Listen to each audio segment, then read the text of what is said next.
시편 6편입니다. 시편 6편 돌아오소서 오 주여입니다. 여러분 시편 6편을 이렇게 보시면 1절은 오 롤드가 제일 앞에 있죠. 2절은 오 롤드가 중간에 있죠. 그죠? 3절은 거의 제일 뒤에 있죠. 이렇게 이제 8절도 보면 시편이 롤드 뒤에 있고 9절은 맨 앞에 있고 이런 식으로 있는데 근데 한국말에 이제 오 롤드만 하면 무조건 맨 앞으로 잡아당겨버렸는데 위치를 이제 맞춰줘야 됩니다. 맞춰줘야 된다는 말은 뭐냐면, 이게 하나의 말씀이기 때문입니다. 의미는 뭐 앞에 있으나 뒤에 있으나 한국말은 오 주여 돌아오소서나, 돌아오소서 오 주여나, 한국 의미는 상관없어요, 사실. 의미는 전혀, 한국말은 특별히 어순 언어가 아니기 때문에, 의미는 앞에도나 뒤에도나 똑같, same meaning이에요. 근데, 우리는 그 의미도 의미지만, 하나님의 말씀이다. 하나님의 말씀이다. 이걸 기억하시고, 정확하게 위치를 잡아줘야 됩니다. 어쨌든 그렇게 하고 오늘 6절, 6절부터 10절인데 4절 말씀 같이 읽겠습니다. 오 주여 돌아오사 나의 혼을 건지시옵소서. 오 주의 긍휼로 인하여 나를 구원하소서. 당연히 이제 오 주를 뒤로 돌렸어요. 돌아오소서 오 주여. 돌아오소서 return O Lord. 돌아오소서 오 주여. 이렇게 하겠습니다. 이 시간에 시편 6편을 공부하겠습니다. 기도하고 시작합니다. 주 하나님, 정말 저희는 주님께서 돌아오시길 간절히 원합니다. 주께서 내가 속히 가리라 말씀하셨고 또 아멘 주 예수 어서 오시옵소서 저희가 늘 기도하고 있습니다. 저희 생전에 주님 오시기를 간절히 바라옵고 아버지 하나님 하루도 빨리 또 오시기를 원합니다. 전능하신 주 하나님께서 또 저희의 기도를 들으시고 또 연락하여 주시길 간구하옵고 저희가 더욱더 주의 오심을 소망하고 또 이 소망으로 차고 넘치게 해주시길 간구합니다. 저희가 하나님의 말씀을 공부하고 있습니다. 저희 마음속에 주의 계시의 영을 허락하여 주시고 깨닫는 마음을 주시기 원합니다. 말씀을 듣는 기쁨과 깨닫는 즐거움이 늘 차고 넘치게 해주시고 믿음이 자라고 하나님의 긍휼과 은혜가 저희를 두르게 하여 주시옵소서. 하나님 아버지 하나님께서 복을 주셔서 저희가 말씀 속에서 늘 우리 주 하나님의 신격과 권능과 은혜와 주의 모든 것 하늘에서 드리는 모든 복들을 받아 누리게 해주시옵소서. 감사드리며 주의 성기도합니다. 아멘. 이 시간은 시편 6편입니다. 시편 6편은 흔히 이제 참회의 시편 회개의 시편 이렇게 분류하는 시편이에요. 이 시편에도 위에 뭐가 있어요? 본문 위에 다른 앞선 시편들과 마찬가지로 제목이 붙어 있습니다. 느기노스에 맞추고 스미닛에 맞추고 악장해준 다윗의 시 이런 말이 있는데 이 시편이 노래용 가사다 이 말입니다. 노래용 가사. 이건 이제 노래용 가사, 연주용 가사다 이 말이에요. 느기노스는 현악기에 맞춘 노래라면 스미닛은 그 뜻이 스미닛이 뭐냐면 여덟 번째란 뜻입니다. 그래서 개역성경은 스미닛을 이제 음력을 안 하고 번역을 해가지고 개역성경에 보면 스미닛 이렇게 안 돼 있고 음력을 안 하고 인도자를 따라 그 악장에 따라 현악 여덟째 줄에 맞춘 노래 이렇게 번역을 했습니다. 이 말은 여덟 줄로 된 현악기를 뜻하는 것으로 낮은 음으로 부른 노래 남성 합창곡이란 말입니다. 8이라는 수는 유대인 남자애들이 할례를 받는 날입니다. 여덟째 날은 일주일 책에서 새로운 시작이 되는 날입니다. 그러니까 여덟째 날은 주의 첫날이 되는 거죠. 주의 첫날, 우리 주께서 부활하신 날입니다. 새로운 창조의 날, 새로운 시작의 날, 이 말입니다. 여덟째 날은 하루가 천년하고 천년이 하루 같다는 이 7천년 책의 시스템에서는 일곱째 날이 안식일, 그것이 천년왕국이 되고, 여덟째 날은 새하늘과 새 땅, 하나님의 날들이 됩니다. 이 시를 쓴 사람은 당연히 다윗의 시였으니까 논란의 여지가 없이 다윗이고요. 근데 이 시를 이제 참회의 시라고 하는데, 참회의 시 이렇게 하는데, 이는 본문 내용에 따른 분류입니다. 시편 150편 중에서 7편이, 지금 이 6편하고 32편, 38편, 51편, 102편, 132편, 143편, 이 7개를 이제 회개의 시편 또는 참회의 시편 이렇게 부릅니다. 본문을 보면 이 시를 쓴 다윗이, 몸과 혼이 다 고통을 받았어요. 몸은 질병으로, 혼은 심적 고통. 몸과 혼이 다 고통을 받았다, 이거예요. 몸과 혼이. 그래서 2절은 내 뼈들이 괴로워하오니, 이거 몸이죠. 3절은 나의 혼도 몹시 괴로워하나이다. 이건 혼이 마음이죠. 몸과 혼이 다 고통을 받는 엄청난 그런 이 극심한 고통을 잘 표현하고 있는데, 다윗은 자신이 쓴 이 시를 악장에게 주었고, 이런 악장에게 줬다는 말은 뭐냐? 이거를 노래로 부르고 연주하라 이 말입니다. 가사는 내가 썼으니까 이제 곡을 붙이는 이런 악장 네가 해라. 이걸로 이제 연주하고 노래 불러 성가대 노래 부르라 이 말입니다. 다윗은 그냥 감정적 기분에 취해서 이 시를 쓴 것이 아닙니다. 그가 쓴 이 시편은 대언자로서 주의 영을 받아 말한 겁니다. 이게 중요한 거예요. 다윗이 그냥 다윗이 번뜩이는 영감과 마음속에서 차오르는 솟아오르는 어떤 아이디어가 넘쳐서 아니면 시적인 감흥이 넘쳐서 이 시를 썼다. 그게 아니라 주님께서 다윗에게 말씀을 준 거예요. 그래서 성경은 사람의 영감이 아닙니다. 하나님의 영감으로 주신 거예요. 하나님의 영감으로 주신 것이다. 그 사무엘하 23장 2절에 보면 주의 영께서 나를 통하여 말씀하셨으며 그분의 말씀이 내 혀에 있었도다. 주의 영께서 나를 통하여 말씀하셨으며 이걸 뭐냐면 영감으로 주신 말씀 그렇게 해요. 이걸 성경이 말하는 정확한 영감이라는 뜻이에요. 영감이 뭐냐? 주의 영께서 나를 통해 말씀하신 것. 그분의 말씀이 내 혀에 있었다. 내 혀에 있었도다. 그래서 이 대언자들이 어떻게 하나님의 말씀을 말하고 선포했는가 봐요. 주의 영께서 나를 통하여 말씀하셨으며 이 말이 성경이 의미하는 정확한 그 영감, 하나님의 영감입니다. 모든 성경 기록들은 하나님의 영감으로 주셨다고 할 때 모든 성경 기록들은 영감으로 주셨다. 그게 아니고 하나님의 영감을 주신 거예요. 그냥 영감은 의미가 없고 하나님의 영감, 전능자의 영감이.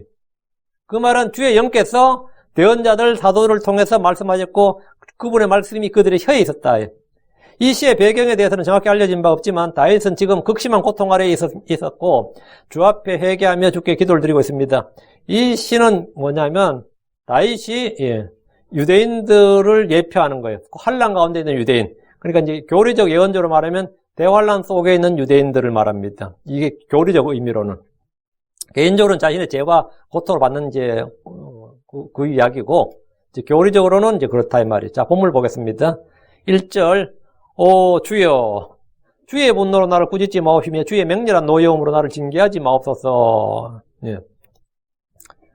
예, 여기 보면 오 주여 주의 분노로 했죠. 여기 킹제임스 성경에 오 주여 할 때 오 롤 단어 있죠. 주여. 이게 이제 시편 6편에 8번 나옵니다. 주란 말이. 근데 한국말 성경에는 시편 6편에 주란 말이 10몇 번 나와요. 왜 그런 것 같아요? 오 주여 주의 분노로 이랬거든요. 오 주여 당신의 분노로 나를 꾸짖지 마옵시며 당신의 명렬한 노음으로 당신의 명렬한 노여움으로 나를 징계하지 마옵소서. 이러고 오 주여는 한 번만 나와야 되는데 1절에 한국말은 주여가 3번 나와요. 그렇죠? 왜? 이 다이 디 할 때 이걸 전부 당신의 분노, 당신의 명렬한 노여움 이렇게 해야 되는데 한국말은 그러면 전부 다 그걸 주로 다 바꿨다고 존칭어로. 왜? 한국말 2인칭에는 존칭어가 없다는 거예요. 너 당신이란 말은 존칭어가 아니니까. 중국어는 있어요. 중국어는 2인칭이 너라는 말이 3단계로 너라는 말이 있고 왕이나 고관들한테 쓰는 너가 있고 하나님한테 쓰는 너가 있고 다 틀려요. 그러니까 이게 중국어는 전혀 문제 없고 영어는 물론 존칭 없지만 Thou art my God. 당신은 나의 하나님입니다. 이게 맞지. Lord is my God. 이게 말이 안 되잖아. 주는 나의 하나님입니다. 아니면 우리말로는 주는 나의 주십니다. 이런 말이 한국 성경 그런 식이에요. 그 당신은 나의 주십니다가 아니라 주는 나의 주시오. 주는 나의 반석이시오. 이런 식이란 말이지. 이 한국말에는 이 킹제임스 성경은 여호와 주라는 단어를 남발하거나 남용하지 않습니다. 반면 한글 성경은 뭐 개역이든 험정력 한글 다 상관없이 주라는 단어가 너무 많습니다. 원어에나 영어에도 주라는 단어가 없는데 한글 성경은 주라고 번역해버렸습니다. 이는 존칭 문제 때문이에요. 주님을 너라고 하긴 참 그렇잖아요. 근데 주님을 그분하는 데는 상관없어요. 주님을 힘할 때는 그냥 다 주라고 번역 안 하고 그분으로 번역했습니다. 왜? 3인칭이니까. 3인칭으로 쓸 때는 그분이라고 할 때는 거리낌이 없는데 너 당신이라고 번역하기에는 존칭 문제가 걸린단 말이죠. 그래서 하나님을 너 당신이라고 부르는 것도 한국어를 사용하는 크리스천들이 너무나 이상하게 다가옵니다. 또 하나는 읽힘성 문제예요. 오 주여 주의 분노로 이렇게 읽는 것하고 오 주여 당신의 분노로 하는 것은 읽힘성에서 좀 차이가 납니다. 하지만 이것은 이제 익숙함의 문제고 이건 이제 익숙함의 문제 같고요. 저는 개인적으로는 이제 당신이 훨씬 낫습니다.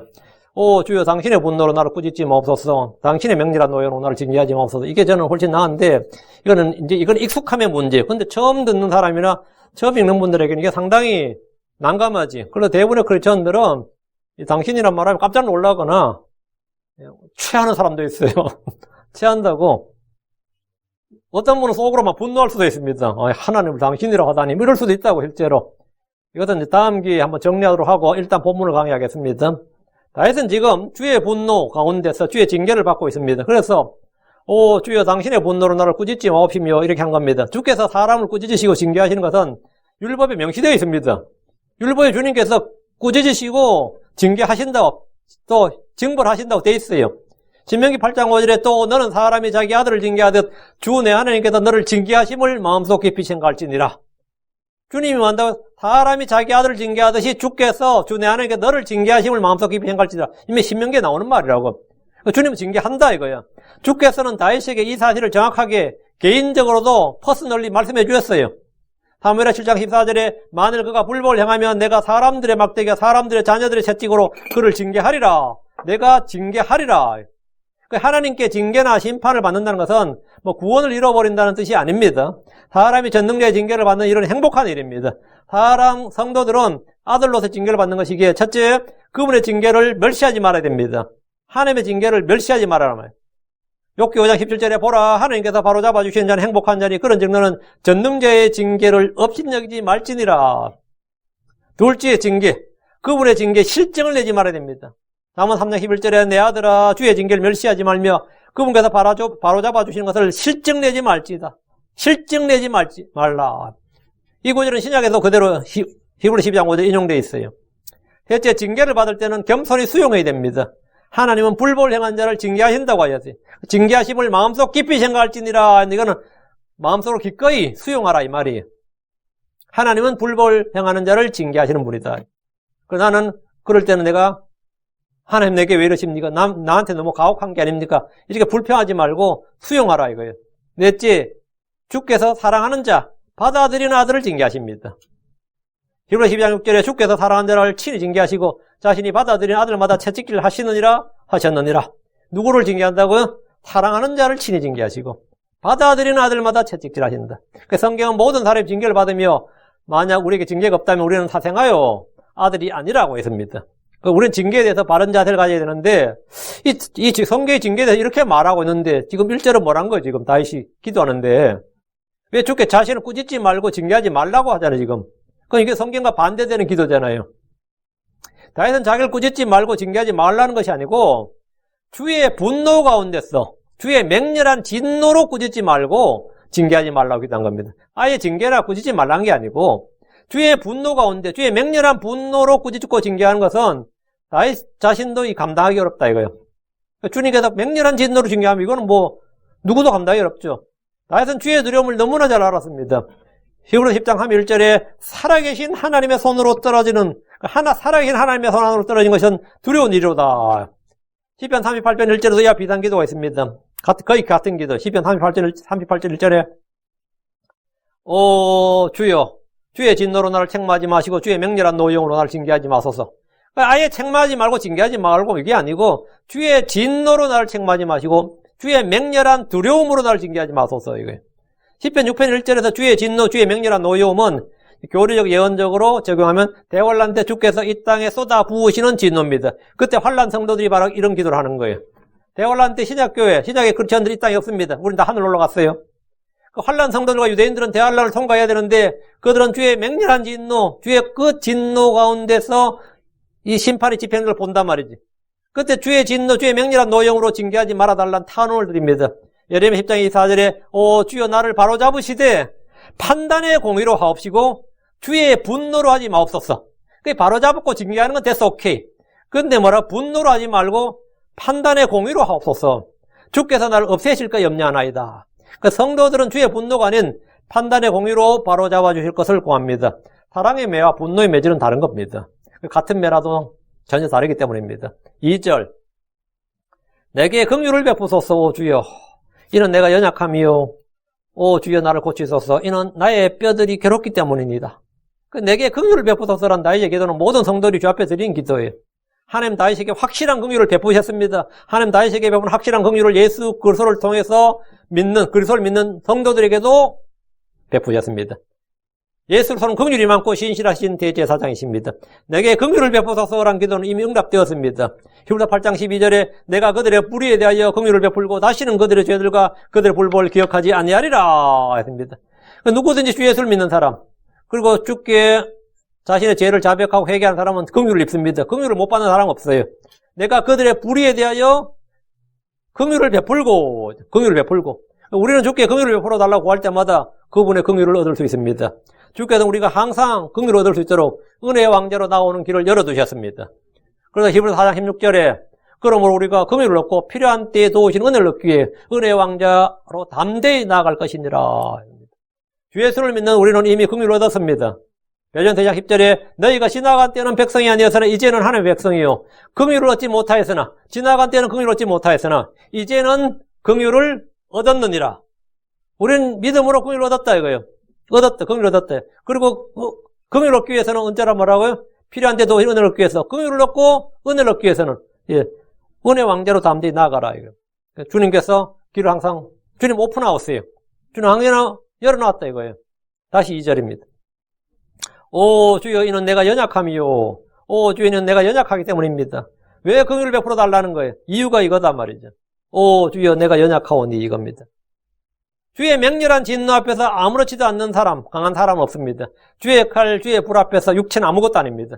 사람은 한낱 풀에 불과합니다. 모든 육체는 풀이요 사람의 생명은 잠시 나타났다 거기에 사라지는 수증기에 불과합니다. 사람의 육신은 재와 티끌에 불과합니다. 사람은 단지 벌레에 지나지 않습니다. 진토에 지나지 않습니다. 이것은 지나친 인간 비하가 아니냐, 인간 존중이 너무 없는 게 아닌가 싶어도 말씀의 빛 가운데 자신을 본 사람들이라면 누구나 쉽게 이해하고 동의할 겁니다. 자신의 육신을 신뢰하는 사람, 자신의 강함을 자랑하는 자는 어리석은 사람입니다. 다윗은 강한 용사요 전사의 왕이었습니다. 그러나 그는 자신을 신뢰하지 않았고 자신의 연약함을 토로했습니다. 시편 38편 8절에 나는 연약하고 심히 상하였으니 내 마음이 불안하여 내가 신음하였나이다. 나는 연약하고 심히 상하였으며, 근데 이게 몸만 그런 게 아니라 멘탈도 마찬가지다 이거예요. 스피리추얼 마인드도 마찬가지예요. 내 마음이 불안하여 내가 신음하였나이다 그랬는데 이것은 모든 사람이 재난을 당할 때, 고난 가운데 있을 때, 시험을 당할 때 다 마찬가지입니다. 겉보기에는 뭐 멀쩡해 보여도 사실은 그렇지 않습니다. 특히 갑작스러운 재난이나 감당할 수 없을 것 같은 그런 느낌이 드는 압력이 올 때, 그런 상황에 처할 때, 사람은 진토요, 벌레에 불과할 정도로 연약합니다. 아무것도 안 해요. 지금, 오, 주여, 이는 내가 연약하며오니, 이게 당연한 소리예요. 다시 2절. 오, 주여, 나를 고치소서. 왜? 지금 상황이, 이는 나의 뼈들이 괴롭기 때문입니다. 나를 고쳐달라는 기도는 지금 그가 질병이나 부상으로 아프다는 겁니다. 다윗은 늘 건강한 사람이 아니었습니다. 아무리 위대한 믿음의 사람이라도 아플 때가 있고 다칠 때가 있고 쓰러질 때가 있습니다. 다윗은 나의 뼈들이 괴롭다고 할 정도로 큰 통증이 있었습니다. 여러분도 정말 아파보면 뭐냐? 뼈마디가 쑤신다 그 말 하죠? 뼈가 아프다는 걸 못 느낀 사람은 제대로 아파본 사람 아니에요. 정말 좀 아프면 뼈 마디마디가 다 쑤시고 아프고 그래요. 특히 뭐 관절염에 이런 거 하는 사람들은 뼈의 괴로움을 너무 잘 알고요. 대부분의 환자들이 질병이 무서운 것이 아니라 질병에 동반되는 통증이 괴롭고 힘들다 이렇게 낙담합니다. 질병이 무서운 게 아니라 암이 무서운 게 아니에요. 암 환자들도 다 그래요. 통증만 없다면 암도 별거 아니라고 그럽니다.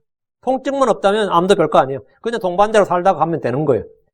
근데 통증 때문에 미치는 거지, 힘들고. 다윗은, 오, 주여 나를 고치소서, 이는 나의 뼈들이 괴롭기 때문이다. 다윗은 뭐다? 통증이 있었다, 없었다? 극심한 통증이 있었다, 이게. 통증 클리닉에 가야 돼.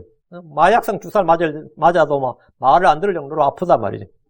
지금 그의 상태는 당장 입원해서 집중치료를 받아야 할 정도였습니다. 그러나 그는 지금 약을 구하고 의사를 구하는 것이 아니라 주를 찾고 있습니다. 이는 성경이 야고보서 13절에 너희 가운데 고난을 당한 자가 있느냐 그는 기도할 것이요 라고 말씀하시기 때문입니다. 또 주께서 출애굽기 15장 26절에 나는 너를 치유하는 주니라. 나는 너를 치유하는 주니라. 이렇게 말씀하셨어요. 그런데 이스라엘이 불법을 행하고 주를 버리면 그들이 아무리 주를 불러도 소용없습니다. 재난의 날에 금식하면서 주를 불러도 주님은 그들을 듣지 않으시며 그들을 조롱하시고 비웃으시며 그들의 치유자가 되지 않겠다고 하셨습니다. 이사야 3장 7절에 나는 치유하는 자가 되지 아니하리라. 치유를 위해서는 먼저 죄에 사면 회개가 필요합니다. 오 주여 나를 고치소서라는 기도의 근거는 다음과 같습니다. 주여 나를 고치소서. 왜 이 기도는 성경적 근거가 뭐냐? 우리 주께서는 우리의 모든 질병을 고치시는 분이다. 시편 103편 3절에 그분께서 내 모든 불법을 용서하시고 내 모든 질병을 고치시며, 우리는 어떤 병에 걸려도 기도하는 건 뭐냐? 하나님께서 못 고칠 질병이 없다면 내 모든 질병을 고치시며 하기 때문에 우리는 어떤 사소한 병이든 어떤 중한 병이든 난치병이든 불치병이든 관계없이 뭐라고요? 주님께 기도하는 거예요. 주께서 내 모든 질병을 고치시며 그날에 이스라엘은 뼈들이 괴로운 고통을 받지만 주께서 그들을 모두 치유하시고 고치십니다. 둘째, 우리 주께서는 마음이 상한 자들을 고치십니다. 주님은 몸만 고치는 게 아니다면 마음을 고치실 수 있는 분이다. 시편 147편 3절 마음이 상한 자들을 고치시고 그들의 상처를 싸매시는도다. 마음이 상한 자들을 고치시고 그래 우리는 오 주여 나를 고치소서 할 수 있는 거죠. 뭐 사이칼로지스트한테 간다고 되는 거 아니다 말이지. 주님께 줄을 차고 줄을 불러야 돼. 줄을 찾아야 돼. 됐지? 우리 주께서는 내 혼을 고치십니다. 시편 41편 4절에 내가 말하기를 주여 내게 긍휼을 베푸소서 내가 주께 죄를 지었사오니 내 혼을 고치소서 하였나이다. 내 혼을 고치소서. 이 내 혼이 내 자아거든요. 그 내 자신이 변화를 받고 내 자신이 고침을 받아야지. 그렇지 않으면 몸과 마음이 멀쩡하면 죄 더 많이 지어요. 시간 많으면 죄 더 많이 짓고 돈 많으면 죄 더 많이 짓고. 왜? 혼을 고침받지 못하면 그래요. 주님은 고치시는 분이다. 예레미야 17장 14절에 오 주여 주는 나의 찬양이 주니 나를 고치소서 그리하시면 내가 고쳐지리이다. 나를 구원하소서 그리하시면 내가 구원을 받으리이다. 나를 고치소서 그리하시면 내가 고쳐지리이다. 그래서 사람은 우리 그런 말 하죠. 사람은 고쳐 쓰는 거 아니다. 사람은 변하지 않는다 그러죠. 주님은 가능하다 이거예요. 주님은 사람을 고칠 수 있다고. 혼을 고칠 수 있다. 나를 고칠 수 있다 이거예요. 그 나를 고쳐서 주님 나를 고치소서. 내가 고침받을 내가 사실 지금 형편없는 난 I need fixing이에요. 난 픽싱이 필요한 사람이다 말이에요. 왜? 그만큼 망가지고 엉망이 됐단 말이지. 그러니까 주님 나를 고치소서. 그리하시면 내가 고쳐지리다. 주님은 창조자니까 모든 걸 고칠 수 있는 거죠. 넷째, 우리 주께서는 타락한 것을 고치십니다. 예레미야 3장 22절에 타락한 자녀들아 너희는 돌아오라 내가 너희의 타락한 것을 고쳐주리라. 내가 너희의 타락한 것을 고쳐주리라. 보소서 우리가 주께로 원하니 주는 주 우리 하나님이시니이다. 호세아 14장 4절로 내가 그들의 타락한 것을 고치며 그들을 아낌없이 사랑하리니 내 분노가 그에게서 떠났느니라. 내가 그들의 타락한 것을 고치며 주님은 고치신다. 내가 너희의 타락한 것을 고쳐주리라. 그래서 우리는 오 주여 나를 고치소서 이렇게 하는 거예요. 오, 주여 나를 이렇게 기도하는 거예요. 다윗이 그렇게 기도한 겁니다. 다윗의 기도는 주의 약속의 말씀에 따라 응답됩니다. 주께서 이 땅에 오시면 모든 질병, 모든 장애인들이 모두 치유받습니다. 모든 혼들이 고침받습니다. 주께서 못 고칠 상처, 못 고칠 질병, 못 고칠 혼, 못 고칠 그런 타락, 그런 건 없습니다. 오, 주여 나를 고치소서란 다윗의 기도는 예레미야 30장 17절에서 응답되었습니다. 예레미야 3장 17절 응답이 약속되어 있어요. 예레미야 30장 17절 주가 말하노라 그들이 너를 쫓겨난 자라 부르며 이르기를 이제는 아무도 찾지 않는 시온이라 하였으므로 내가 내게 건강을 회복시켜 주며 내 상처들을 낫게 하리라. 주께서 내가 내 건강을 회복시켜 주며 내 상처들을 낫게 하리라. 오 주여 나를 고치소서 한 이것이 뭐냐 이스라엘의 민족적 기도라면 이스라엘 시온은 고침받는 거죠. 주님 약속이 있단 말이죠. 주께서 치유를 약속하셨기 때문에 치유를 위해 기도하는 것은 성경적인 믿음의 기도고 응답받을 수 있는 기도입니다. 응답받을 수 있는 기도예요. 3절입니다. 나의 혼도 몹시 괴롭나이다. 그러나 오 주여 주께서는 얼마나 오랜지요. How long? 자, 3절에 Oh Lord, how long? 그리고 물음표, 퀘스천 마크예요. How long? 오 주여 주께서는 얼마나 오랜지요. 2절은 뼈의 고통, 즉 몸의 질병이나 부상에 관한 것이었는데 3절은 혼의 고통, 심적 고통을 말합니다. 나의 혼도 몹시 괴롭나이다. 어떤 사람은 몸이 아픈 것보다 이 혼이 괴로운 게 더 괴롭다 그래요. 뭐 둘 다 괴로운 건데 진짜 이런 거 있어요. 빚쟁이에서 몰려다녀서 뭐 자살을 생각하는 사람들, 그런 사람들이 겪는 그 혼의 압박과 그 스트레스, 그러면 말도 못해요. 그 어떤 크리스천인데 지금 장로님이신데 유명한 배우에 여러분 얼굴만 보면 다 아는. 근데 그분 간증하는 걸 제가 들었어요. 그 기독교 방송에 나와서 간증하는 시간이 있더라고. 그 장로님이라고 그래가지고, 저 사람 장로였나. 근데 그분이 그렇게, 그것도 나름 유명 스타인데, 그렇게 빚이 많았던가 봐. 빚쟁이들이 맨날 방송사로 오고 촬영장으로 오고 하니까, 그냥 한 번은 그 2층에서 그냥 그 빚쟁이들 앞에서 나 지금 한 번만, 한 발짝만 더 없나 여기서 뛰어내린다 그랬다는 거예요. 응? 뛰어내린다. 너희들 나한테 돈 받고 싶으면 내 좀 괴롭히지 말라고. 나 여기서 죽어버리면 너희들 돈 못 받는다고. 이게 그 심적 고통이 얼마나 심한지, 뭐, 몸의 고통 외에도 심적 고통이 있다, 이거. 다윗 같은 사람이 하나님의 기름 부음을 받은 사람이고, 주의 말씀을 받은 사람이고, 주의 영을 받은 사람 아니에요? 근데 뭔 이런 괴로움이, 혼의 괴로움이, 몸의 괴로움에 걸다치지만, 다윗이 늘 성령 충만한 사람 아니었던가? 뭐 은혜가 있고 그런 사람 아니에요? 뭔 나의 혼도 몹시 괴롭나이다. 그랬는데, 엄청난 심적 고통이 막 여러분 읽으면서 느껴지죠? 응? 그 다윗이 겪는 혼의 괴로움은 주로 죄와 불법에 기인한 것입니다. 이스라엘이 겪는 혼의 괴로움은 우상 숭배와 주의 법을 버린 데서 온 것입니다. 주 예수를 배척한 그들은 지난 2000년 동안 몸과 혼의 괴로움을 당했습니다. 여러분의 유대인들이 뭐 경제를 잡았다, 뭐 유럽에서 뭐 사채놀이를 했다, 뭐 별의별 소리, 뭐 세계은행을 잡고 있다, 그런 거 하죠. 그런 이야기만 하죠. 그건 유대인들이 원해서 그런 거 아닙니다. 유럽에서 지들은 은행업을 안 하려고 유대인들한테 맡긴 거예요. 유럽에서 이 캐톨릭 교리상 이 고리대금업이나 뭐 이거는 그 캐톨릭 교리에 어긋나는 거야. 이 일은 좀 악역을 맡아줄, 좀 우리의 더러운 돈을 맡아줄 이 인간들이 필요한데, 이 인간들을 유대인으로 정한 거예요. 그 유대인들이 사실은 원치 않게 그냥 유럽의 상권을 이 돈을 잡게 된 겁니다. 근데 지금 이제 마치 돈 많다 그놈들을 막 엄청 욕하잖아요. 유대인들 좀 황당한 거지. 정말로. 그 2000년 동안 진짜 뭔가 혼의 괴로움을 했는데, 그래 돈 벌어 놓으면 영주들이나 그 지방에 이제 정권 잡은 사람들은 딱 그 공고문을 붙여요. 뭐 오늘이 2월 13일이면 2월 14일 자정까지 모든 걸 놔두고 몸만 떠날 것, 이렇게 딱 명령서를 딱 붙여. 그러니까 그들 재산 몰수하고. 이게 이 지역 정치인들이 성공하니까 다른 지역도 다 따라하고 해가지고 유대인들은 맨날 쫓겨다는 거예요. 몸도 괴롭고 혼도 괴롭고 지난 2000년 동안 그랬는데, 이 정도의 괴로움은 대환란 때의 괴로움에 비하면 아무것도 아니에요. 그들은 대환란 때 이전에 없었던 고통을 받게 될 것입니다. 주님께서 창세 이래로 없었던 고난이라고 그랬습니다. 그때 그들은 모두 이 다윗의 시편에 나오는 이 구절을 읊으면서 나의 혼도 몹시 괴롭나이다. 그러나 오 주여 주께서 얼마나 오래인지요, 이렇게 기도할 겁니다. 이 말은 주께서 치유하시기 전에 얼마나 오랫동안 주님이 이 땅에 돌아오실 때까지, 우리를 회복할 때까지 우리가 몸이 얼마나 오랫동안 괴롭고 혼이 괴롭고 고통을 받아야 되느냐, How long 한 거예요. 근데 이건 우리는 다 알죠. 대환란의 기간 7년입니다. 그들은 계시록에 기록된 주의 말씀을 주목하면서 자신들에게 남은 고난의 날들이 얼마인지를 알아야 됩니다. How long 하면 이것은 사람들의 질문이지만 주께서 미리 정하신 예언의 플랜대로 행하실 겁니다. 주께서는 때에 맞게 일하시는 분입니다. 주님은 서두르시는 분이 아닙니다. 충만한 때가 이르기 전까지 기다려야 됩니다. 우리는 휴거를 기다리고 그들은 주의 지상재림을 기다립니다. 주의 오심을 기다리는데 우리는 하늘로 들림받을 걸 기다리고 그들은 주께서 이 땅으로 내려올 걸 기다리는 거죠. 4절입니다. 돌아오소서 오 주여 나의 혼을 건지소서 오 주의 긍휼로 나를 구원하소서. 다윗의 이 기도는 다윗 개인보다는 민족적 고난에 관한 예언입니다.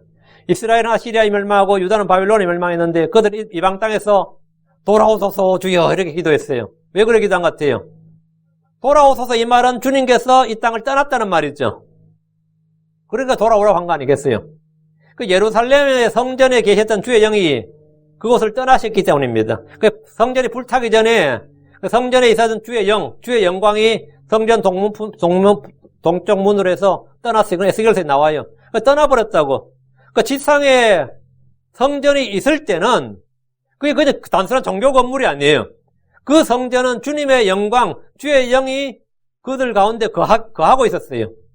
그래서 그들 가운데 늘 거하고 있었기 때문에 유대인들은 돌아오소서 주여, 이거는 있을 수가 없는 말이에요. 기도할 때도 하늘에 계신 주여 이런 기도도 안 했어요. 하늘에 계신 게 아니라 자기들 가운데 거하시니까 하늘에 계신 주님도 아니에요. 그런데 이제 바빌론의 포로로 잡혀가고 성전이 불타면서는 하늘에 계신 주를 부는 거예요. 다니엘부터 시작해서. 왜? 땅에 이제 없단 말이에요. 그들 가운데 떠나버렸다고. 주의 영광이 떠나버렸단 말이에요. 주의 영이 떠나버렸어요. 그러니까 이제 예루살렘에 있던 주의 성전이 불타가 없어져 버리는 이후부터는 하늘에 계신 주를 찾고 불렀고 성전이 없으니까 모임 장소도 없어진 거죠. 그럼 뭐 해야 되죠? 그래서 회당이 만들어지는 거예요. 동네마다 그냥 소규모로 그냥 우리끼리 모여서 성경 공부하고 읊고 하는 게 안식일 모회당이 그게 회당이에요. 그 랍비들 그리고 그렇다고 다 그 레인들이 다 해당마다 이렇게 파송되고 나니까 그냥 라바이가 랍비들이 생긴 거예요. 응? 그러니까 그게 몇백 년간 내려가 지금도 회당이 있는 거지. 지금도 유대인들 회당이 있는 거고. 왜? 성전이 없잖아요. 지금도 유대인 성전 없어요. 성전이 없으니까 성전 예배란 건 없고, 뭐 성전이 있어야 뭐가 있는데, 그럼 이제 스룹바벨이 돌아와서 성전 지었지 않느냐? 그 성전 지었어요. 헤롯도 성전 증축했는데, 이 성전 봉헌식을 하는데, 성전 봉헌하면 모세 성막을 지었을 때 어땠어요? 영광의 구름이 끝을 덮었다고 주의 영이 그 임재한 거예요. 솔로몬이 성전 봉헌식 할 때도 주의 영광이 완전히 거기 세키나가 덮었다고. 근데 스룹바벨 성전이 건축됐는데, 없네. 그게 없어. 주의 영광이 돌아와서 성전을 완전히 덮고 하는 게 없단 말이지. 그게 그냥 건물이 된 거예요. 그냥 종교적 구심점이 된 거예요. 그러니까 이들은 늘 기도하는 게 뭐냐면, 돌아오소서 오 주여. 돌아오소서 오 주여. 다시 돌아와 달라는 거예요. 그들은 주께 다시 그들의 땅으로, 그들 자신이 거하는 그곳으로, 자기들 한가운데로 주님이 돌아와 달라고 간절히 구했습니다. 네덜란드 이스라엘은 다시 한번 이 기도를 드립니다. 돌아오소서 주여. 지금도 경건한 유대인들은 늘 이 기도를 하지만 그들은 주 예수 그리스도를 버리고 죽였습니다. 대환란이란 민족적 고난을 당하면서 이들은 더욱 주 오심을 부르짖습니다. 시편 60편 1절에 오 하나님이여 주께서 우리를 내던지시고 흩으시며 우리를 기뻐하지 아니하사오나 오 친히 우리에게로 다시 돌아오소서. 주님은 속히 다시 오실 것을 약속하셨습니다. 주님은 제자들에게 내가 다시 와서 너희를 내게로 받아들여 내가 있는 곳에 거기에 너희도 있게 하리라. 주님께서 제자들에게 내가 다시 왔어 할 때는 우리를 데려오는 거죠. 유대인들이 말하는 오 돌아오소서는 우리 가운데 오라는 거지. 그것은 신약 성도들을 데려가는 공중재림입니다. 시편에서 지금 다윗이 말한 이 돌아오소서 오 주여 이 말은 지상재림입니다. 시편 90편 13절에도 오 주여 돌아오소서 얼마나 오래인지요 주의 종들에 관하여 주께서 뜻을 돌이켰소서. 그러니까 오 주여 돌아오소서 얼마나 오래인지요. 언제 돌아올 거냐 우리가 얼마나 기다려야 되느냐 how long.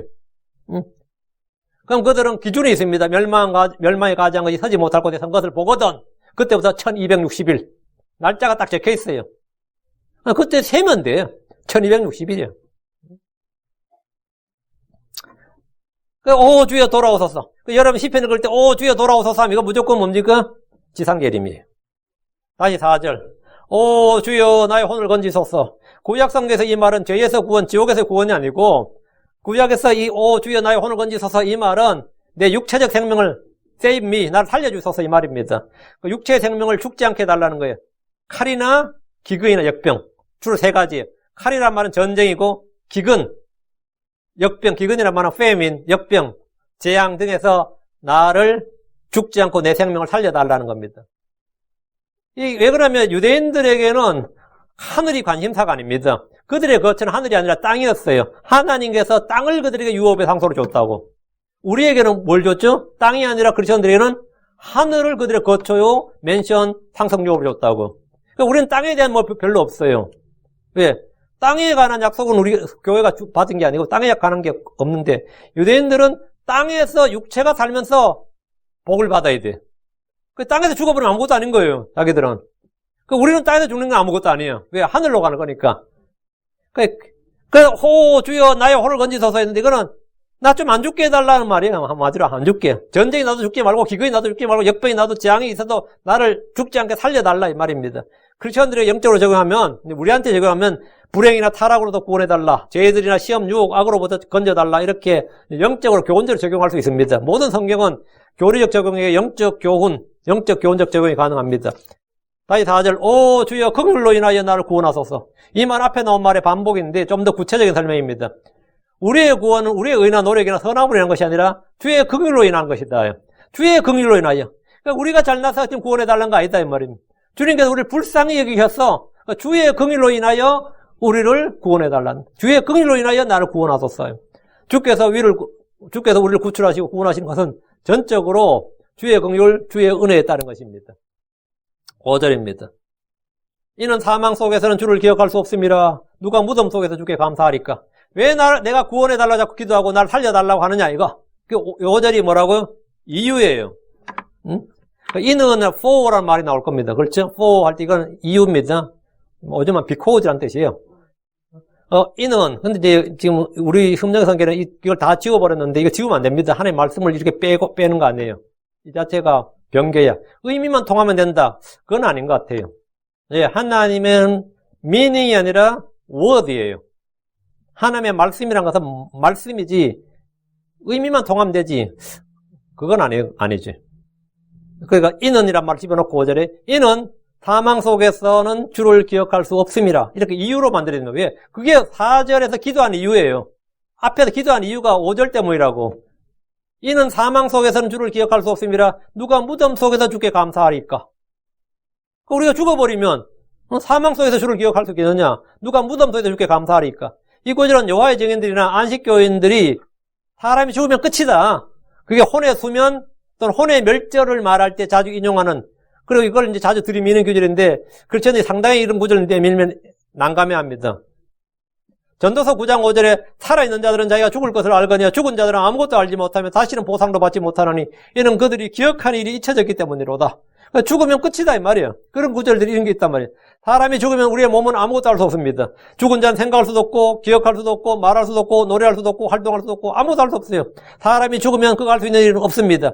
그의 몸은 썩어서 흙으로 돌아간 것이 전부입니다. 누가 무덤 속에서 주께 감사합니까? 누가 무덤 속에서 찬양하거나 경배합니까? 죽어서 일하는 사람은 아무도 없습니다. 전도서 9장 10절 내가 가게 될 무덤 속에는 일도 없고 계획도 없고 지식도 없고 지혜도 없느니라. 무덤 속에는 아무것도 없다고. 일도 없고 계획도 없고 지식도 없고 지혜도 없다요. 그래서 시편 기자는 자신을 구원해달라고 기도하고 있습니다. 살아있어야 주를 위해 뭘 해도 할 거 아니냐 이거예요. 시편 이사야 38장 18절 19절 무덤이 주를 찬양하지 못하고 죽음이 주를 찬송하지 못하며 구덩이로 내려가는 자들이 주의 진리를 바라지도 못하되 살아있는 자고 살아있는 자는 이날 내가 하는 것 같이 주를 찬양할 테니 주의 진리를 아버지가 자녀들에게 알리리다. 뭐 살아있어야 뭘 할 거 아니냐. 살아있는 자고 살아있는 자들이 죽어서는 아무것도 못한다 이거예요. 이것은 뭔 말이냐. 모두 육체에 관한 겁니다. 육체. 죽은 육체가 이런 건 아무것도 할 수 없다. 이거. 죽은 육체로는 아무것도 할 수 없다 이 말이에요. 사람이 죽으면 주께 감사할 수 없다, 뭐 기억도 없다, 알 수도 없다, 지식도 없고 지혜도 없고 찬송도 없고 뭐 찬양도 못하고 아무것도 할 수 없다 이 말은 뭐죠? 사람이 죽으면 그 육체로 아무것도 할 수 없다. 죽으면 아무것도 할 수 없죠. 썩는 거 외에는 육체 썩는 거 외에는 없단 말이죠. 그 사람이 죽으면 주께 감사할 수 없는 것과 마찬가지로 주께서도 죽은 사람에게 이적들을 보이거나 복음을 전하지는 않습니다.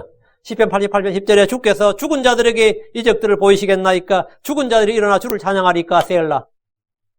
그러니까 나를 살려달라 이 말입니다. 시편 115편 17절 죽은 자들은 주를 찬양하지 못하며 적막한 곳으로 내려가는 자도 다 그러하도다. 성경의 이런 구절들은 모두 사람의 죽음, 몸에 관한 거예요. 육신에 관한 것이라고요. 바디에 관한 거라고요. 근데 사람의 혼은 소울, 사람의 혼은 죽은 뒤에 지옥에서도 아브라함의 품에서도 아니면 하늘에서도 낙원에서도 이제 지식도 있고 지혜도 있고 인식하고 말하고 다 합니다. 지옥에 간 부자는 아브라함에게 부르짖었어요. 혼은 지옥에서 가족들을 기억합니다. 그가 살았던 이전 날들을 다 기억합니다. 크리스천들의 혼은 죽음과 동시에 주와 함께 있습니다. 주를 기억할 수 없는 것이 아니라 주를 뵙고 있습니다. 주께 감사와 찬양을 드립니다. 시편에서 말하는 것은 죽은 자들이 땅에서 할 수 없는 일을 말하고 있는데 이거는 죽은 자들이 땅에서 할 수 없는 일을 할 때 죽은 자들의 몸이 땅에서 할 수 없는 일을 말하고 있습니다. 6절입니다. 내가 신음함으로 지쳤으며 내가 밤새도록 내 침대를 잠그고 내가 내 잠자를 눈물로 적히나이다. 우리 성경에 내 침대를 띄우고 이래 돼 있죠. 띄우고. 스윙이란 것은 말이죠. 물 위로 뜨는 게 아니고 스윙 배가 물 위에 뜨는 거 있죠. 배가 뜨는 게 아니라 물 속에 잠기는 겁니다. 스윙이란 것은. 물고기가 스윙하죠. 사람도 스윙하면 몸이 물 속에 잠기는 거예요. 뭐 머리만 나오겠지만 그게 스윙이에요. 내가 신음함으로 지쳤으며 내가 밤새도록 내 침대를 잠그고 물에 잠근다고. 그러니까 눈물을 얼마나 많이 흘렸든지 침대가 내 눈물에 잠겼다 이 말이에요. 내가 내 잠자리를 눈물로 적시나이다. 그 잠그고가 뭐냐면 적시나이다예요. 그 스윙은 물에 잠그다 이 말입니다. 내가 신음함으로 지쳤다는 말은 주의 고쳐주심을 기다리는 동안 주의 돌아오심을 기다리는 동안 지쳤다 이거예요. 그러나 낙심하지 말고 인내로 견뎌야 됩니다. 끝까지 견딘 자는 구원을 받습니다. 이 말은 죽을 때까지 견디라 이 말이 아니라 대환란의 끝, 고난의 끝을 말합니다. 오늘날 크리스천들에게 끝까지 견딘 자는 구원을 받으리라 이렇게 선포하면 그건 이단이고 사이비고 거짓말쟁입니다. 크리스천들에게 끝까지 견딘 자는 구원을 받는다고 선포하면 그건 이단이에요. 왜? 성경에 나오는 말씀이 우리 주님께서 직접 하신 말씀인데 뭔 소리냐? 이건 세대와 대상을 나눠야 돼요. 진리의 말씀을 올바로 나눠야 됩니다. 모든 성경 말씀이 다 주의 영감 주신 것인데 그렇다고 모든 성경이 다 우리에게 주신 말씀, 우리에게 주어진 말씀 아니에요. 우리는 끝까지 견뎌서 구원받는 게 아니라 우리는 주 예수를 믿음으로 단번에 영원히 구원받습니다. 끝까지 견딘 자는 구원을 받을 때 구원은 대환란으로부터의 구원이에요. 죄로부터 구원이 아니고 대환란으로부터 구원이고, 우리가 주 예수를 믿음으로 단번에 영원히 구원받을 때는 이거는 영원한 정죄, 영원한 멸망, 지옥으로부터 죄로부터 구원입니다. 대환란 때는 지금처럼 주 예수를 믿으면 값없이 은혜로 구원받는다고 이렇게 선포하면, 누가 로마서를 펴서 대환란 때 선포하면 그는 혼들을 지옥으로 보내는 거짓의 사역자입니다. 대환란 때 만약 로마서 펴가지고 복음 전하면 그건 거짓말쟁이에요. 그날에는 하나님의 명령과 예수님의 믿음을 지키는 자들이 구원받는다고 전해야 됩니다. 끝까지 이기고 끝까지 지켜야, 끝까지 견뎌야, 이기고 끝까지 지켜야 구원받는다고 말해야 됩니다. 계시록 2장 26절에 이기고 나의 행위를 끝까지 지키는 자에게는 내가 민족들을 다스릴 권능을 주리니 했습니다. 지금은 구원의 날, 그리스도의 날들입니다. 대환란은 고난의 날, 주의 날입니다. 이들은 전혀 같지 않습니다. 주를 기다리는 독실한 성도들은 신음으로 지치겠지만 욥처럼 인내로 견디면 갑절의 복을 받습니다. 짐승의 표를 받지 않고 그 형상에 경배하지 않고 믿음과 행위를 지켜야 됩니다. 이거 모두 환란 성도들, 대환란 때 이야기입니다. 오늘 크리스천들에게는 이 말씀은 크리스천들에게는 전혀 상관없습니다. 내가 밤새도록 내 침대를 잠그고 내가 내 잠자리를 눈물로 적시나이다. 독실한 성도라면 누구나 죄에 대해 슬픔을 갖게 됩니다. 주를 믿고 따르는 이들은 죄를 지으면 고통을 받습니다. 물론 여기서 이스라엘 사람들, 대환란 때 이스라엘 사람들은, 환란 성도들은 실제로 고통을 받아요. 엄청난 눈물로 진짜 지새게 됩니다. 다윗도 지금 엄청난 몸의 고통과 혼의 고통으로 해서 괴로움으로 해서 신음하고 눈물 엄청 흘렸어요. 내가 밤새도록 침대를 잠궜다는 것은 눈물로 잠근다 이겁니다. 앞과 뒤는 정확히 같은 말입니다. 침대와 잠자리는 같은 말이고, 잠근다는 말은 눈물로 적신다는 말과 동의합니다. 물론 단어가 다르면 뉘앙스의 차이는 있습니다. 전체적으로 같은 말을 반복한 겁니다. 시편에 이런 구조가 굉장히 많습니다. 다윗이 기도하며 흘린 눈물은 고통으로 인해 흘리는 눈물, 주의 치유와 구출을 받으며 그분이 오시길 간절히 바라는 눈물입니다. 그는 밤새 눈물로 기도했는데 이것은 고난 중에 있던 성도들의 특징입니다. 욥기 16장 20절에 내 친구들은 나를 비웃되 내 눈은 하나님께 눈물을 쏟는도다. 사람들은 나를 비웃어요. 내 친구들은 나를 비웃되 내 눈은 하나님께 눈물을 쏟는도다.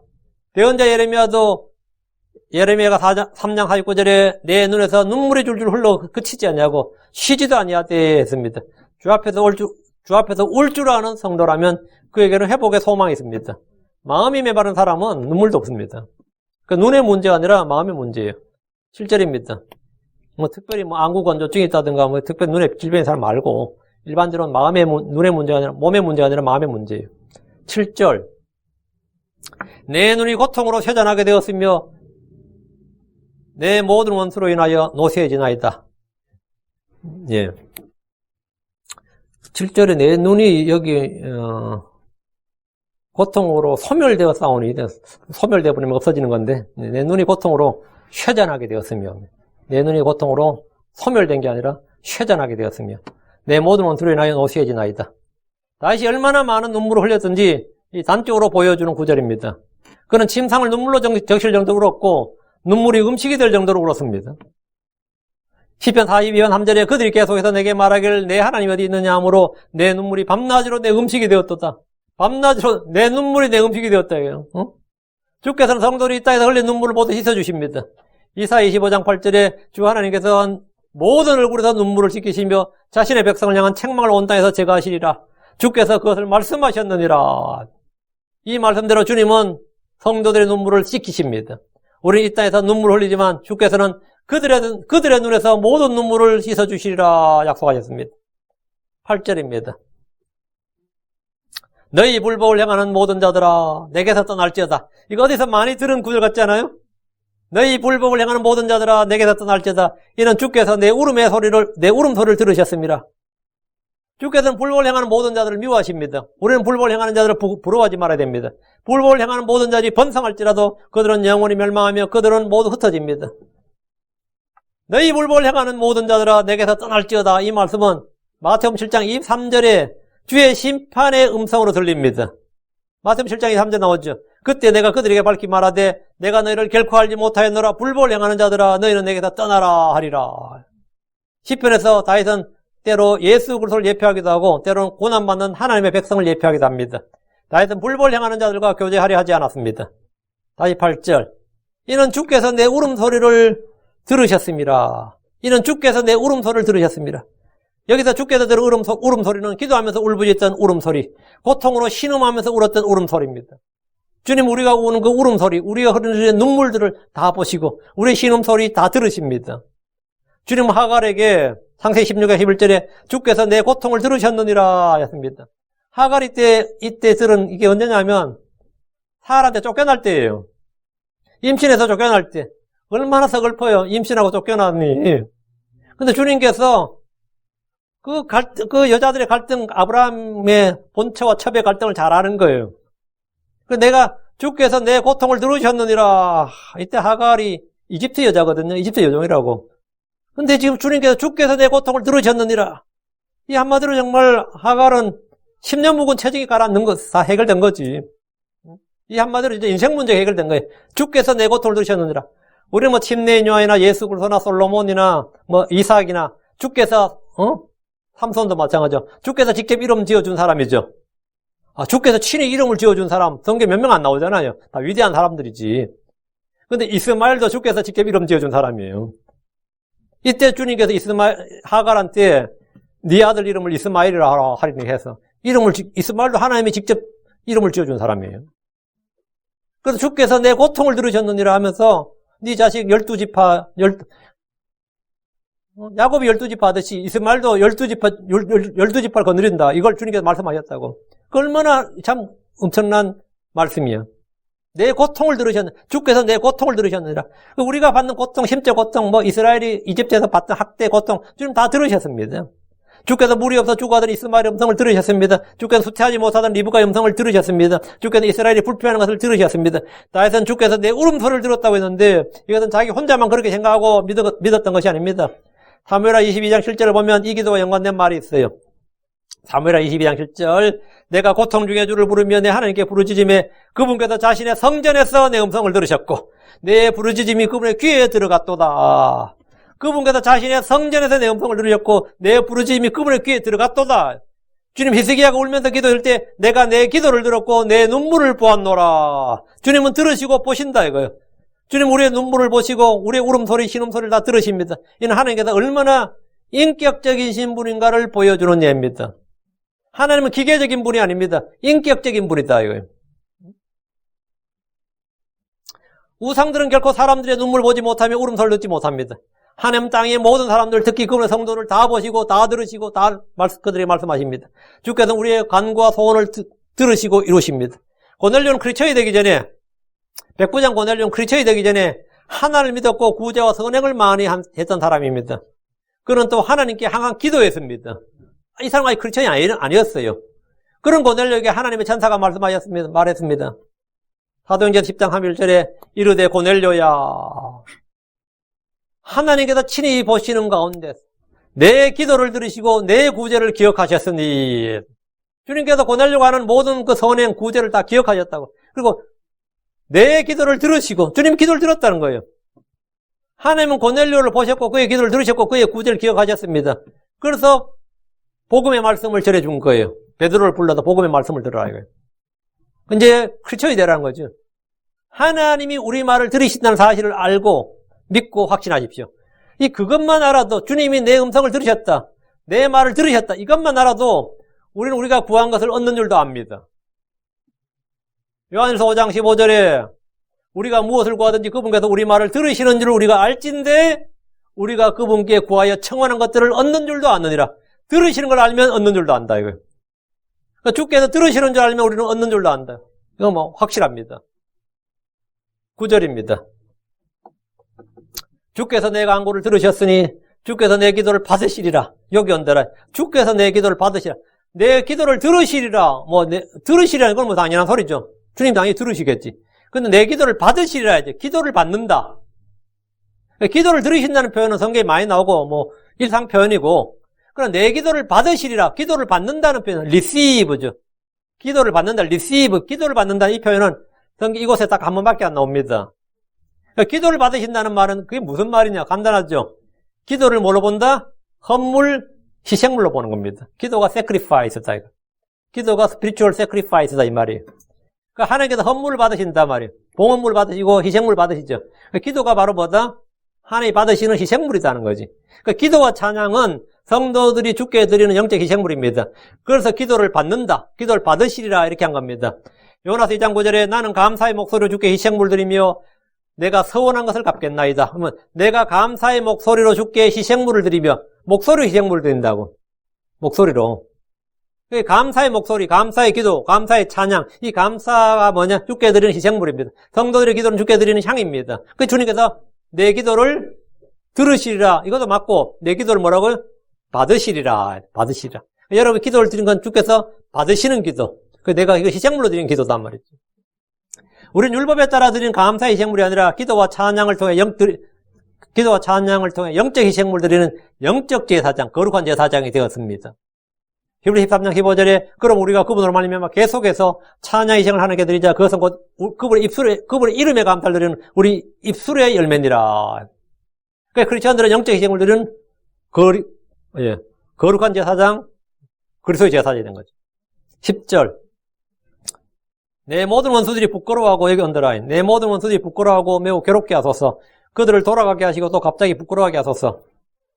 여기 10절 내 모든 원수들 부끄러움을 당하고 일어났죠. 이게 지금 우리 한킹, 험정력 개혁 다 이렇게 돼 있는데 왜 이렇게 번역됐냐면 이거는 영어에 대한 오해예요. 대부분 우리말 성경에 부끄러움을 당하게 하고 뭐 수치를 당케 하고 수치를 당하게 하고 뭐 부끄러움을 당하지 않게 하소서 이런 거 되게 많죠. 이 ashamed란다는데 ashamed를 벌브로 본 거예요.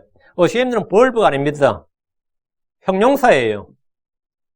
ashamed은 ashamed이 동사고 ashamed 이게 past tense가 아니고 ashamed가 adjective라고. 이게 벌브가 아니라고요. I am ashamed 하면 I'm pretty, I'm beautiful 할 때 I'm strong 하듯이 이거는 ashamed는 이게 벌브가 아니고 I am ashamed 할 때 ashamed는 이거는 형용사예요. 근데 I am ashamed 하니까 이걸 동사로 봐서 BPP, am을 비동사 ashamed를 벌브로 봐가지고 나는 수치를 당한다, 부끄러움을 당하다 이렇게 수동태로 번역해버린 거예요. 수동태 아니, 이건 형용사예요. 이게 전부 다 잘못 번역한 거지. I am ashamed라고 하면 내가 누군가에게 수치를 당하다, 부끄러움을 당하다는 이 수동태가 아니고 내가 부끄럽네요 이 말입니다. I am ashamed는 내가 부끄러워요. 참 부끄럽다, 수치스럽다 이 말이지 내가 부끄러움을 당하다, 누가 나에게 부끄럽게 만들다 이 말이 아니라고. 근데 이게 지금 이 개혁부터 시작해서 한글 킹제임스 흠전역까지 100몇 년간 안 고쳐진 본문입니다. 덕분에 이 단어에 대한 번역은 다 오역입니다. 성킹제임스 이 번역은 다 오역이에요. 근데 이제 제가 왜 이 시편에서 지금 이걸 고쳐서 쓰냐 하면 나중에 내가 번역해 줄 때 이 저작권 문제나 카피라이트 문제 걸리면 안 돼요. 나는 이렇게 평소에 이렇게 설교했다. 이래야지 지들이 고쳐놓고 내가 지들 거 보고 뺏겼다 그러면 곤란하잖아요. 나 그거 제일 귀찮은 게 그거예요. 누가 내 설교 뺏겨놓고 내가 나중에 설교하면 내가 그 사람 설교 뺏긴 것처럼 돼요. 이러면 진짜 황당하거든. 지금 이 400주년 판도 그렇고, 지금 마제스 판도 그렇고, 우리 교회에서 설교한 거 엄청나게 수용해가지고 많이 고쳤어요. 근데 내가 그걸 설교하면, 이게 반대가 되는 거야. 지들이 나한테 감사하는 게 아니라 내가 오히려, 그 사람들 걸 한 것처럼 돼. 이게 내가 차단하기 위해서 이 시편을 그냥 미리 이렇게 해놓는 겁니다. 내가 부끄럽다는 뜻이에요. 덕분에, 여러분 이 단어를 정확히 이제 우리는 해석할 수 있는 거죠. 다윗이 자신의 원수들에 대해서 하는 이 기도는 오늘날 크리스천들이 할 수 있는 기도가 아닙니다. 주께서 뭐랬어요? 마태복음 5장 44절에 그러나 나는 너희에게 이르노니 너희 원수들을 사랑하며 너희를 저주하는 자를 축복하고 너희를 미워하는 자들에게 선을 행하며 악의를 품고 너희를 다루며 너희를 핍박하는 자들을 위하여 기도하라. 이게 주님 말씀이에요. 근데 그들을 괴롭게 하라, 내 모든 원수들이 부끄러워하고 괴롭게 하라 하든 이렇게 하면 말이 안 되잖아, 이게. 크리스천들이 적용할 수 있는 말씀이 아닙니다. 그럼 우리는 이런 기도를 할 수가 없어요. 이건 어제도 제가 좀 상세하게 다루었는데, 이거는 주를 대적하는 자들, 주의 원수들을 향해서 하는 기도입니다. 나하고 퍼스널, 나하고 개인적인 원수, 나한테 개인적으로 적대감 있는 사람, 나를 미워하는 사람, 이런 사람이 아니고, 이건 주의 원수에 대해서 하는 말이에요. 주를 대적하는 자들, 복음의 원수를 향해서 이런 기도를 하는 겁니다. 이 신약에도 이게 비슷한 기도가 있긴 해요. 언제 고린도전서 5장 5절에 그런 자를 사탄에게 넘겨주어 육체를 멸하도록 판단하였으니 이것은 영이 주 예수님의 날에 구원을 받게 하랍니다. 여러분, 사도 바울이 그런 자를 사탄에게 넘겨주어 육체를 멸하도록 판단하였으니 했죠. 이 판단하였으니라고 했는데 이거 기도하였으니 아닙니다. 고린도 교회에 자기 어머니와 음행을 한 사람이 있다는 거예요. 아마 계모겠죠. 뭐 친어머니는 아니겠지. 그 친어머니라고 하면 막장 너무 막장인데 이 고린도 교회 크리스천 중에서 그 음행이 뭐 그냥 뭐 어느 과부가 아니면 뭐 어느 유부녀 어느 처녀 음행했다 그게 아니라 자기 어머니와 하여튼 음행했다는 사람이 고린도 교회에 있는데 사도 바울이 들으니까 이건 기가 막힌 놀이고 이방인들도 이런 짓을 안 한다. 근데 너희들은 교회 내에 그런 성도를 두고도 아무런 조치를 취하지 않고 있다 이거예요. 그런 사람들은 교회에서 내쫓아야 되지 않느냐. 물론 회개하면 받아주는데 회개도 안 한단 말이죠. 그럼 그런 자를 교회에서 내쫓고 사도 바울은 그런 자에 대해서는 판단이 뭐냐? 내가 가서 죽여주겠다 뭐 그런 건 아니죠. 그런 자를 사탄에게 넘겨줘 육체를 멸한다. 육체를 멸한다는 말은 사망이죠. 죽음이죠. 육체를 멸한다는 자체가 죽음이에요. 그런 자를 사탄에게 넘겨 육체를 멸하도록 판단하였으니 사도 판단했단 말은 그놈은 사형에 해당하는 죄다 이렇게 판단했다 이 말이에요. 나도 그래 판단하죠. 야 그럼 진짜 죽어도 마땅할 놈일세 이렇게 했다 이 말입니다. 사도 바울이 내가 우리 교회에서 우리 크리스천들 중에서도 누가 무슨 죄를 지었다면 야 진짜 죽어도 할 말 없네. 주님께서 죽이셔도 할 말 없네. 주님께서 그 사람 죽이셔도 내가 뭐 별로 할 말 없네. 사망에 이런 죄다 이 말이에요. 그렇게 판단했다고. 당연히 우리 모든 사람 다 그렇게 판단합니다. 응? 다 그렇게 판단하겠어요? 교회 내 크리스천이 자기 그런 죄를 지었다 그러면 사탄에 넘겨 육체를 멸하도록 판단했으니 그 사람이 어떻게 되든 간에 사탄의 임무가 뭐죠? 살인자라고. 그를 죽이도록 그의 육체를 멸하도록 판단했으니 이것은 영이 주 예수님의 날에 구원을 받게 하랍니다. 그렇다 그 사람이 구원을 얻는 건 아니다. 그렇게 해서 그 사람이 그러면 그 사람이 죽어 마땅한 놈이다 이렇게 내가 판단해. 사도 바울이 그 성도는 죽어 마땅한 놈이다. 죽어도 나는 괜찮다. 죽어도 할 말 없다. 이렇게 판단했다고 해서 그 사람이 구원에 떨어진 사람은 아니다 이 말이에요. 뒤에 주의 영이 예수님의 날에 구원을 받게 하랍니다 이 말은. 그거는 그냥 육체의 징계 심판자 이 말이지. 근데 그렇다고 해서 사도 바울이 그는 꼭 죽여주시옵소서라고 기도했다 그 말은 아니에요. 이걸 가끔가다 그렇게 내가 설교하는 걸 봤는데 사도 바울이 어떤 성도를 죽여달라고 기도한 거 그건 말도 안 돼요. 그런 건 신약의 교리가 아닙니다. 그런 건 없어요. 바울이 고린도 교회 안에 있는 죄들을 언급하면서 그런 걸 사탄에게 넘겨줘 육체를 멸하도록 판단했다는 거예요. 판단했다. 우리도 그렇게 판단할 수 있습니다. 어떤 교회 목사가 어쨌다 그러면 여러분 어떻게 생각해요? 뭐 목사가 그러냐? 그럼 목사직 그만둬야지. 이런 판단할 수 있죠. 목사직 그만두는 정도 감옥 가서 할 말 없겠는데? 그러면 할 수 있죠. 판단하는 거잖아요. 감옥 간 정도가 아니라 뭐죠? 질병에 걸리거나 죽어도 할 말 없겠는데? 죽어도 하나님께서 그 사람 죽이셔도, 오히려 주의 이름을 위해서 교회를 해서 오히려 아니면 다른 사람이 악을 행하지 못하도록 그렇게 한다 해도 나는 억울해한다 이거야. 그게 판단이에요. 내가 그게 육체를 멸하도록 판단했다 이 말입니다. 바울이 그렇게 했다는 뜻이에요. 이거 가지고 크리스천이 저주의 기도하면 안 됩니다. 제가 어떤 목사님이 저주의 기도를 한 걸 제가 들었는데, 그것도 킹잼성에서는 목사님이 이런 구절을 제가 볼 때 오해를 한 것 같아요. 그래서 좀 놀랐는데, 그건 절대 있을 수 없는 소리입니다. 그건, 축복권과 저주권 있다, 이런 말을 하는 분들이 가끔 있는데, 말도 안 되는 소리예요. 물론 성도를 위해서 우리가 복을 빌어주는 건, 그건 100% 그건 억울이에요. 그건 당연히 남이 잘 되길 구해야죠. 제가 여러분에게 기도하는 건 당연한 소리고, 여러분 잘 되길 다 구합니다. 여러분 복 받길 구하고, 은혜 받길 구해요. 나는 여러분이 잘못되길 절대 구하지 않습니다. 심지어 죄를 지었다 하더라도 여러분이 잘못되길 구하지 않습니다. 하나님께서 조명을 주시고 깨닫게 하셔서 잘 되길 구하지, 회심하고 회복하길 구하지, 난 여러분 어떤 사람도 저는 망하길 구하지 않습니다. 옛날에 나한테 했던 사람도 저는 절대 그 사람들이 망하길 구하지 않아요. 그 사람 잘못되거나 패망을 구하지도 않고, 난 그 사람 잘 되길 구해요.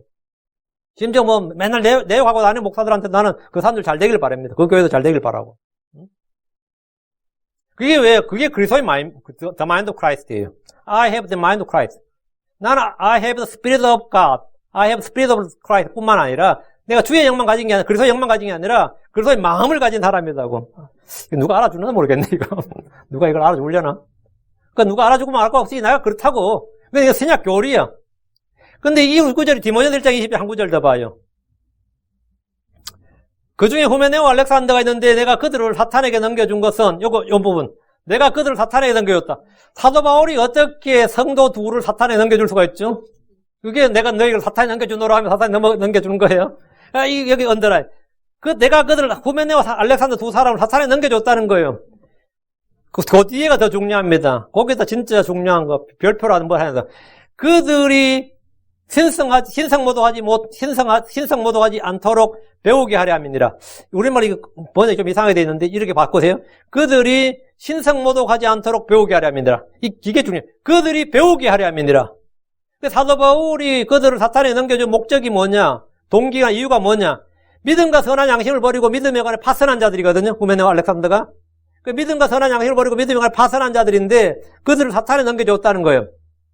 바울은 그들이 죽도록 저주의 기도를 한 게 아닙니다. 그들이 신성모독을 하지 않도록 그들이 믿음과 양심을 파산하고 막 악한 간증을 지금 남기고 있는데 교회 지도자라는 사람이 이러면 말이에요. 여러 사람 실족해요. 근데 그들이 하지 못하도록 뒤에 they may learn 이거요. they may learn 그들이 배우게 하려 함이니라. 죄를 짓지 않는 걸 배우란 말이에요. 신성모독하지 않는 법을 배우라고. 뭐를 배우게 하려 함이니라. they may learn. 그 사도 바울은 그들을 배우게 하기 위해서 후메네오 알렉산더가 뭔가를 배우게 하기 위해서 그 말씀을 통해 회개에 이르도록 고침을 받도록 그 주의 진리를 배우도록 하기 위해서 이렇게 했다는 거예요. 하나님께서 의롭고 순전한 욥을 사탄에게 넘겨줘서 그가 단련받게 하셨듯이 사도 바울은 후메네오 알렉산더 그 죄와 불법을 향하는 성도들을 믿음에 받아는 이 성도들을 일시적으로 사탄에게 넘겨줘서 그들이 더 이상 죄를 짓지 않도록 배우게 하려 함이니라. 이게 핵심이야. 배우게 하려 함이니라.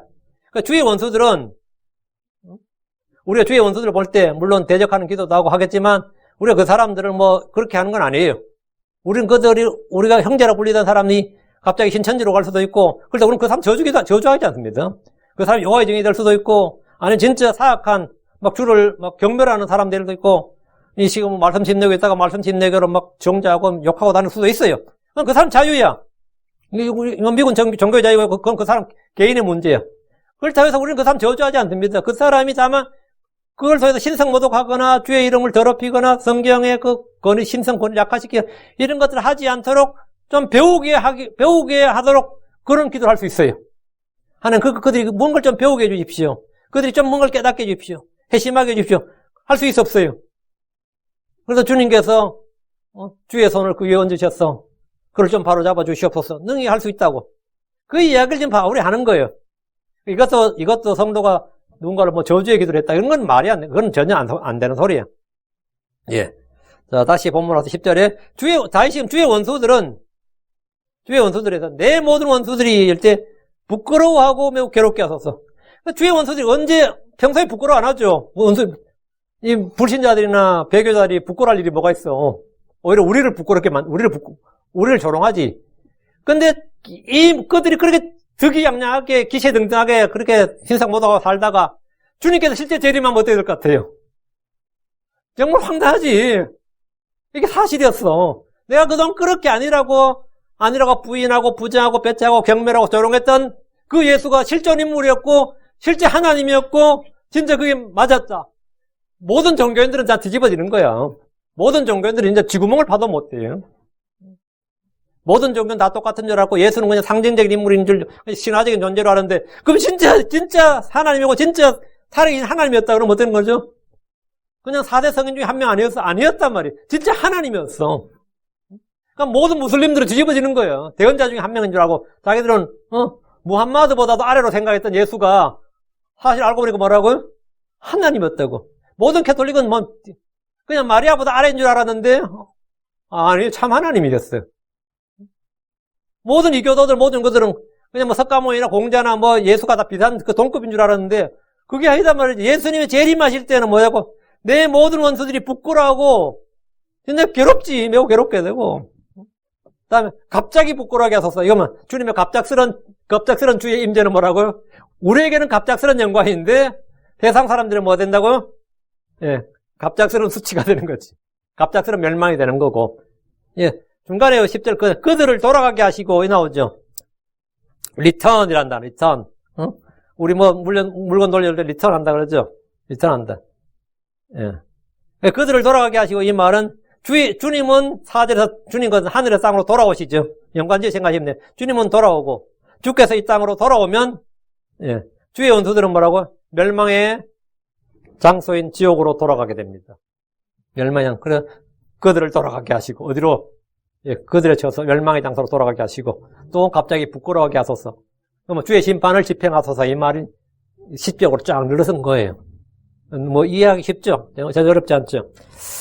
시편 6편이 근데 제가 본문할 때 뭐 전원이 하면서 문장이 별로 껄끄럽거나 어색한 거나 이게 별로 없는데 듣는 여러분이 뭐 문장이 별 문제 없다 싶으면 그냥 그대로 받으시면 됩니다. 하여튼 가장 현재까지로는 이제 정확도를 유지하면서 하나님의 말씀을 지금 강의하고 있습니다. 계속해서 시편 150편까지 이런 식으로 강의하겠습니다. 이렇게 아시고 시편은 누가 보면 지금 그렇게 안 하고 있거든요. 그냥 그대로 여기 하는데 시편은 그렇게 합니다. 시편은 또 시이기도 하고 이번 기회에 한번 제대로 한번 다뤄보고 싶어서 그렇게 합니다. 돌아오소서 오 주여. 어때? 너무나 참 놀라운 거죠. 돌아오소서 오 주여. 나의 혼을 건지시옵소서. 나의 혼을 구출하옵소서. 아멘. 기도합시다. 여러분 잘 알아야 됩니다. 유대인들이 환란 때 하는 기도와 성도들의 지금 기도와 하나님의 말씀 올바로 나누어서 정확히 잘 적용하고 이해해야 됩니다. 기도합시다. 유대하고 거룩한 주 하나님 감사합니다. 주께서 참으로 하신 모든 말씀들을 저희가 기억하기 원하고 깨닫기를 원합니다. 저희 마음에 쌓아두기를 원합니다. 주의 말씀 더 풍성하게 은혜롭게 권능 있게 저희 가운데 허락하여 주시옵소서. 그래서 저희 마음에 보고 선한 것들을 많이 쌓아두게 해주시옵소서. 그 말씀이 뿌리를 내리도록 해주시옵소서. 또 주께서 행하신 모든 일들을 저에게 알려주시옵소서. 저희로 믿게 하시고 저희가 선포하게 해주십시오. 주 예수를 속아 어떤 분이신지 누구신지를 저희가 알게 해주시옵소서. 저희를 위해서 행하신 일들이 놀랍고 또 주님의 그 위대하심을 저희가 참 주의 그 크심을 알게 해주시옵소서. 주 예수로께서 참 하나님이신 것과 또 만왕의 왕이시고 만주의 주이신 것과 나의 왕이시고 나의 근소이시고 나의 구원자이시고 나의 생명이시고 나의 모든 것임을 모든 성도들이 정말 제대로 알고 제대로 깨닫고 이것을 믿었어. 아버지 하나님 저희의 모든 간구들 저희의 생각하는 마음의 이 생각까지 마음에 상상하는 모든 것까지도 주님 앞에 참 선하고 순수하고 거리낌이 없고 주께서 받으실 만한 것이 되게 하여 주시옵소서. 주님께서 저희의 음성을 들으시고 저희의 기도를 받아주십시오. 감사드리며 주의 성기도합니다. 아멘.